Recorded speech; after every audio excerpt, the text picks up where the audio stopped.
Върнах се, скъпа, рано си заспала.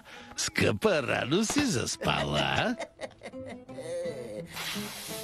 Ох, прекрасно ухаеш.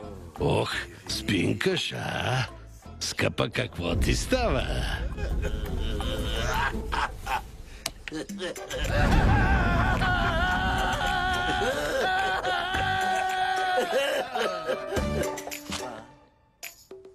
Хюсню!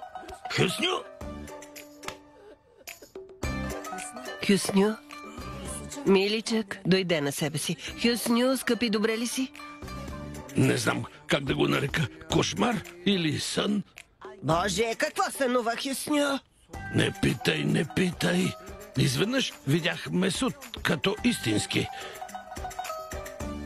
Беше облечен с кожен елек.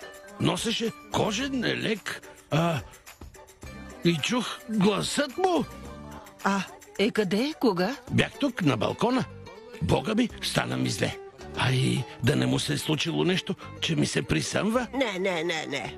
Лоша вест ли получавам отдалеч? Пази Боже, Хюсню. Да не е умрял? Не говори така, де. Добре, татко, нищо му няма. Да?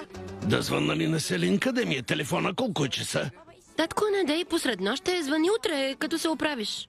Скъпи, не се уморявай. Да.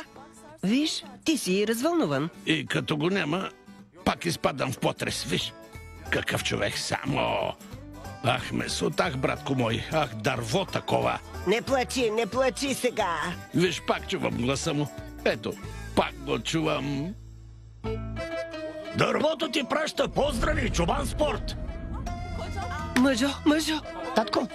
Ей, това дърво умира за теб! Стани, бе! Стани! Стани, бе, ей! Пак ще припадне, казах, не го прави.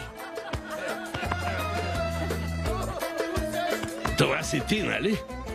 Братле, наистина ли си ти? Я, слушай. Аз съм, кълна се. Слава Богу. Слава Богу. Ах, старо куче. Изкара ми акъла, бе.